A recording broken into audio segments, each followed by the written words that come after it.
നമസ്കാരം പ്രിയ സുഹൃത്തുക്കളെ, ഈ ബോർഡ് കണ്ടപ്പോൾ തന്നെ ഞാൻ ഇന്ന് ഏത് വൃക്ഷത്തെക്കുറിച്ചാണ് പറയാൻ പോകുന്നത് എന്നുള്ളത് നിങ്ങൾക്ക് വ്യക്തമായിട്ടുണ്ടാവും. എങ്കിലും ഈ സ്ഥലം എവിടെയാണെന്നുള്ളത് അതൊരു ചെറിയ സസ്പെൻസ് ആയിട്ടിരിക്കട്ടെ, വീഡിയോയുടെ അവസാനം ഞാൻ പറഞ്ഞുതരാം. പക്ഷേ നമ്മൾ ഈ കാണുന്ന വിഷ്വൽസൊക്കെ കണ്ടു കഴിയുമ്പോൾ ഈ സ്ഥലം പരിചയമുള്ളവരും ഈ വീഡിയോ കാണുന്നുണ്ടാവാം. അങ്ങനെയുള്ളവർ ഇത് എവിടെയാണെന്നുള്ളത് കമൻറ്റ് ചെയ്തോളൂ.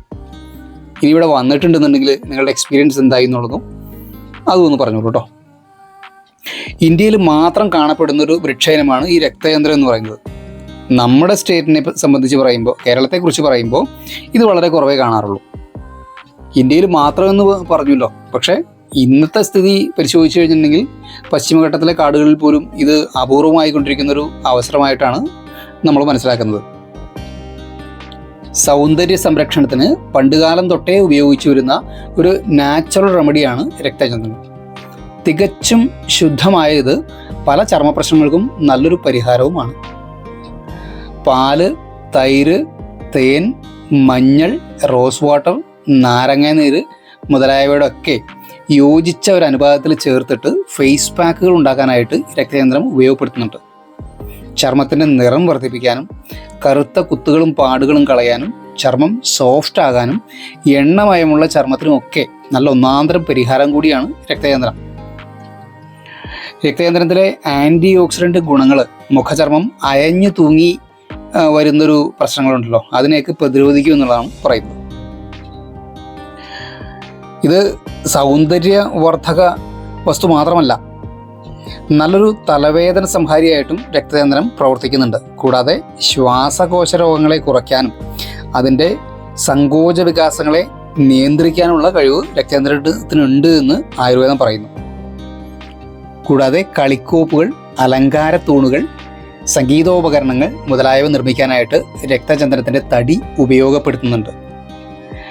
കൂടാതെ അറിയാൻ കഴിഞ്ഞത് കേരളത്തിലെ ഏക സൂര്യക്ഷേത്രമായിട്ടുള്ള ആദിത്യപുരം സൂര്യക്ഷേത്രത്തിൽ പ്രസാദമായി നൽകുന്നത് രക്തചന്ദ്രമാണ്. എന്നെ സംബന്ധിച്ചിടത്തോളം അതൊരു പുതിയ അറിവാണ്. സാധാരണ ക്ഷേത്രങ്ങളിലൊക്കെ ചന്ദനം, അല്ലെങ്കിൽ ദേവീക്ഷേത്രങ്ങളിലാണെന്നുണ്ടെങ്കിൽ മഞ്ഞൾ പ്രസാദം, കുങ്കുമം ഇതൊക്കെയാണ് പ്രസാദമായിട്ട് നൽകുക ഭക്തർക്ക്. പക്ഷേ ഇത് രക്തചന്ദ്രൻ പ്രസാദമായിട്ട് നൽകുന്ന ഒരു ക്ഷേത്രമുണ്ട് എന്നുള്ളത് എനിക്ക് ഒരു പുതിയ അറിവായിട്ട് തോന്നി. നിങ്ങളുടെ അഭിപ്രായം ഒന്ന് കമൻറ്റ് ചെയ്തോളൂ കേട്ടോ അതിനെക്കുറിച്ചിട്ട്. ഈ പരിസരത്ത് നിരവധി മരങ്ങൾ കാണാനുണ്ട്. രക്തചന്ദ്രൻ നിരവധി മരങ്ങൾ കാണാനുണ്ട്. ഒരുപാട് വലിപ്പമുള്ള മരങ്ങളൊന്നുമല്ല കാണുന്നത്, എങ്കിലും നല്ല ഉയരത്തിൽ പോയിട്ടുണ്ട്. അതിൻ്റെ തലപ്പുകൾ നമുക്ക് മൊബൈൽ ക്യാമറ വെച്ച് ഷൂട്ട് ചെയ്യാൻ പറ്റാത്തത്ര ഉയരത്തിൽ ഇത് വളർന്ന് പൊങ്ങിയിട്ടുള്ളതായിട്ടാണ് കാണുന്നത്. നല്ല ചൂടുള്ള കാലാവസ്ഥയും അതിജീവിക്കാനുള്ളൊരു കഴിവ് രക്തചന്ദ്രത്തിന് ഉണ്ട് എന്നാണ് പറയുന്നത്. അന്തരീക്ഷത്തിലെ താപനില ഉയരുന്ന അവസരങ്ങളിൽ അതിൻ്റെ തൊലി അടർന്ന് ഇരിക്കുന്നുണ്ടല്ലേ, അതുപോലെ ഒരു അവസ്ഥയിലേക്ക് അതിൻ്റെ തൊലിപ്പുറം വരുന്നു എന്നുള്ളതാണ് അതിൻ്റെ പ്രത്യേകത.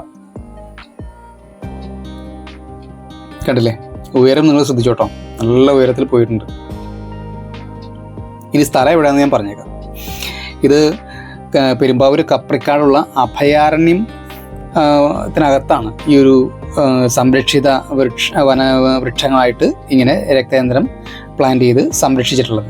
അങ്ങനെ രക്തചന്ദ്രം സംരക്ഷിച്ചിട്ടുള്ള ആ ഒരു ഇടത്ത് തന്നെ കുട്ടികൾക്കായിട്ടുള്ള പാർക്ക്, അത് പെരിയാറിൻ്റെ തീരത്തോട് ചേർന്നിട്ടാണത്. നല്ലൊരു ആംബിയൻസാണ് മൊത്തത്തിലൂടെ കാണാനായിട്ട്.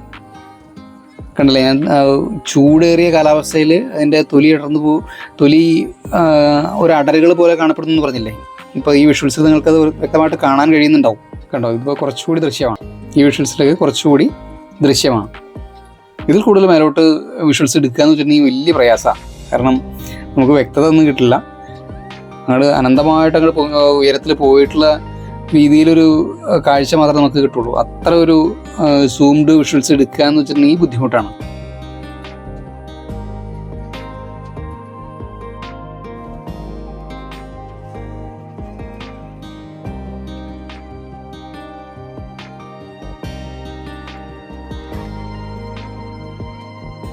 ഇത് പ്ലാന്റ് ചെയ്ത തീയതിയൊക്കെ പ്രദർശിപ്പിച്ചുകൊണ്ടൊരു ബോർഡ് ഇവിടെ കാണാം കേട്ടോ. കണ്ടോ, അതിൻ്റെ ഫാമിലി ഫെബാസിയ എന്നുള്ള ഫാമിലിയാണ്. കണ്ടോ, ഇയർ ഓഫ് പ്ലാന്റിങ് 1983 പ്ലാന്റ് ചെയ്തിട്ടുള്ള വൃക്ഷങ്ങളാണ് ഇതെല്ലാം തന്നെ. കണ്ടോ, അതിൻ്റെ ആംബിയൻസ് കണ്ടോ സ്ഥലത്തിൻ്റെ. അവിടെ ഒരു കുട്ടികൾക്കായിട്ടുള്ള പാർക്കൊക്കെ ഉണ്ട്. സന്ദർശകർക്ക് നല്ലൊരു സായാഹ്നം ആസ്വദിച്ചിട്ട് പോകാനായിട്ടുള്ളൊരു സംവിധാനം ഇവിടെ ഒരുക്കിയിട്ട് ചെറുതെങ്കിലും മനോഹരമായിട്ടുള്ള ഒരു ഇടം തന്നെയാണത്. അപ്പോൾ ഇന്നത്തെ വൃക്ഷപരിചയം സെഗ്മെൻറ്റിലെ രക്തചന്ദന വിശേഷം എല്ലാവർക്കും ഇഷ്ടപ്പെട്ടു എന്ന് കരുതുന്നു. തുടർന്നും വരുന്ന വീഡിയോകളിൽ നമുക്ക് കണ്ടുകൊണ്ടേയിരിക്കാം. പുതിയ വൃക്ഷപരിചയം വീഡിയോകളായിട്ടും വർക്ക് വീഡിയോകളായിട്ടും സ്ഥലനാമ പരിചയ വീഡിയോകളൊക്കെ ആയിട്ടും നമുക്ക് കണ്ടുകൊണ്ടേയിരിക്കാം. തുടർന്നും സപ്പോർട്ട് ചെയ്യുക. വീണ്ടും കാണാം. നമസ്കാരം.